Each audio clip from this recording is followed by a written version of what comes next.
இயேசு கிறிஸ்து உன்னை குணமாக்குகிறார்.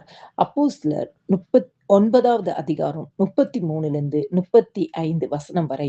அங்கு 8 வருஷமாய் கட்டிலின் மேல் திமிர்வாதம் உள்ளவனாய் கிடந்த ஐனேயா என்னும் பேருள்ள ஒரு மனுஷனை கண்டான். பேதுரு அவனை பார்த்து, ஐனேயாவே, இயேசு கிறிஸ்து உன்னை குணமாக்குகிறார். நீ எழுந்து உன் படுக்கையை நீயே போட்டுக்கொள் என்றான். உடனே அவன் எழுந்திருந்தான். கிறிஸ்துக்குள் பிரியமானவர்களே, பேதுரு இந்த ஐனேயாவை பார்த்து சொல்கிறார், இயேசு கிறிஸ்து உன்னை குணமாக்குகிறார். ஒரே ஒரு வார்த்தை தான், அந்த இடத்துல வேற எதுவுமே சொல்லவே இல்லை. இந்த மனிதன் 8 வருஷமா கட்டிலின் மேல் திமிர்வாத முள்ளவனாய் காணப்பட்ட ஒரு மனிதனாக கடுகிறான். 8 வருட வேதனையோடு கஷ்டப்பட்டு இருக்கிறான். 8 வருட மனிதர்களாலே புறக்கணிக்கப்பட்ட ஒரு மனிதனாக காணப்படுகிறான். 8 வருடமாக இவனுக்கு ஒரு பெரிய வியாதியின் கட்டுல யாரோ ஒரு உதவியோடு தான் வாழக்கூடிய சூழ்நிலையில இருக்கிறார். ஆனால் இந்த இடத்துல பேதுரு வந்து ஒரு வார்த்தை சொல்கிறார், இயேசு கிறிஸ்து உன்னை குணமாக்குகிறார் என்று சொல்லும்போது அந்த வியாதிக்கு ஒரு முடிவு வந்தது. அவனுடைய பிரச்சனைக்கு ஒரு முடிவு வந்தது. அவனுடைய துக்கத்திற்கு ஒரு முடிவு வந்தது. அவனுடைய போராட்டத்திற்கு ஒரு முடிவு வந்தது. அவனுடைய வியாதியின் படுக்கைக்கு ஒரு முடிவு வந்தது. இன்னைக்கு கிறிஸ்துக்குள் பிரியமானவர்களே, இயேசு கிறிஸ்து உங்களையும் குணமாக்குகிறார். எத்தனையோ வருடமா போராட்டத்திற்குள்ள இருந்திருக்கலாம், சரீரத்துல வியாதியோட இருந்திருக்கலாம். ஆண்டவரே, இந்த பிரச்சனையில நான் தவித்து கொண்டிருக்கிறேனே என்று சொல்லலாம். ஆனால் இயேசு கிறிஸ்து இன்னைக்கு உங்களுடைய எல்லா சூழ்நிலையிலிருந்தும் ஒரு குணமாக்குற வல்லமை, ஒரு ஆரோக்கியத்தின் சூழ்நிலையை இன்னைக்கு உங்களுக்கு தருகிறார். இயேசுவால ஒரே நொடியில எல்லாவற்றையும் மாற்ற முடியும்.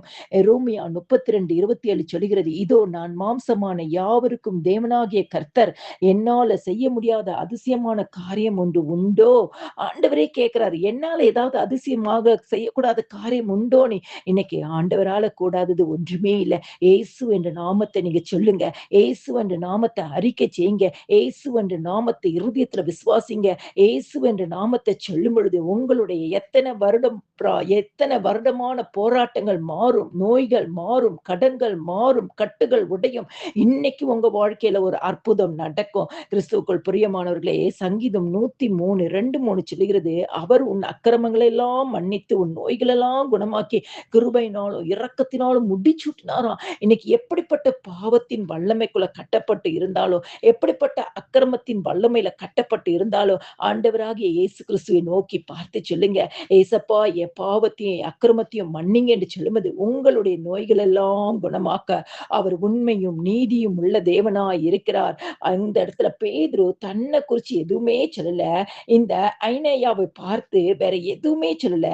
இயேசு கிறிஸ்து உன்னை குணமாக்குகிறார். நீ எழுந்து உன் படுக்கையை நீயே போட்டுக்கொள் என்றான். உடனே அவன் எழுந்திருந்தானா. இயேசுவால மாத்திரம்தான் அற்புதம் செய்ய முடியும். கிறிஸ்துவுக்குள் பிரியமானவர்களே, அவர் யெகோவா ராஃபாவா இருக்கிறார். அவர் சுகம் தரும் தேவனா இருக்கிறார். டாக்டரால் ஒருவேளை கைவிடப்பட்ட நிலைமையா கூட இருக்கலாம். ஆனால் இயேசு கிறிஸ்துட்டு நீங்க வரும் பொழுது ஆண்டவர் அந்த இடத்துல அற்புதம் செய்கிறார். அந்த மனிதன் அவனுடைய படுக்கையை அவனே எடுத்து போட்டு அவனே எழுந்திருந்தானா. எவ்வளவு பெரிய அற்புதம் நொடி பொழுதுல நடந்ததாம். இன்னைக்கு உங்களுடைய வாழ்க்கையில ஏதோ ஒரு பிரச்சனைக்குள்ள, ஏதோ ஒரு கஷ்டத்துக்குள்ள, ஏதோ ஒரு வியாதிக்குள்ள, ஆண்டவரே இதை தாண்டி வர முடியலப்பா என்று சொல்றீங்களா? இன்னைக்கு நீங்க ஆண்டவராகிய இயேசு கிறிஸ்துவை விசுவாசிங்க. இன்னைக்கு நீங்க ஆண்டவராகிய இயேசு கிறிஸ்துவின் நாமத்தை சொல்லுங்க. நிச்சயமாகவே இன்னைக்கு ஒரு அற்புதம் நடக்கும். இந்த மனிதன் படுத்த படுக்கையிலிருந்து எழுந்து நடந்தான். அவனுக்கு ஒரு புதிய வாழ்க்கை கிடைத்தது.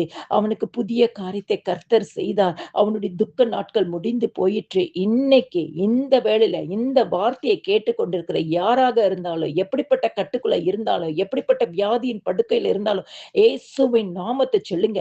இயேசுவால மாத்திரம்தான் அற்புதம் செய்ய முடியும். இயேசுவின் நாமத்தினால மாத்திரம்தான் அற்புதம் செய்ய முடியும். இன்னைக்கு நீங்க சொல்லி பாருங்க. இன்னைக்கு உங்களுக்கு அற்புதம் நடக்கும். உங்க குடும்பத்துல அற்புதம் நடக்கும். இயேசுவின் நாமத்தினாலே நிச்சயமாகவே நீங்க அற்புதங்களை காண்பீர்கள். எல்லா வியாதியின் படுக்கையும் மாற்றப்படும். எல்லா துதியும் கனமும் மகிமையும் ஸ்தோத்திரமும் என் ஆண்டவராகிய இயேசு கிறிஸ்து ஒருவருக்கே செலுத்துகிறேன். ஆமென்.